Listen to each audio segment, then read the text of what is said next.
আসসালামু আলাইকুম প্রিয় দর্শক, দেখতে পাচ্ছেন একটি আম গাছ। এটি হচ্ছে আলফানসো আম।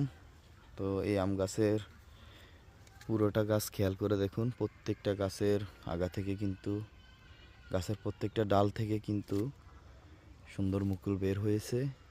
এবং এদিকে যদি দেখায়, গাছের বডি ফেটেও কিন্তু মুকুল বের হয়েছে। তো এই গাছটা কিন্তু বেশি মোটা না, মোটামুটি আছে।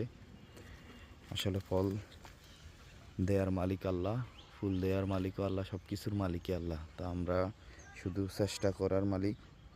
আমরা যদি চেষ্টা করি তাহলে আল্লাহ আমাদেরকে দিতে সহযোগিতা করবেন। এই যে দেখতে পাচ্ছেন এই গাছটাতে, এছাড়াও অন্যান্য যতগুলো গাছ আছে সবগুলোতে কিন্তু আমরা যখন মুকুল আসছিল তখন কিন্তু ইমিডাক্লোপিড এবং অ্যাবামেকটিন গ্রুপের ওষুধ সাথে ছত্রাকনাশক দিয়েছিলাম।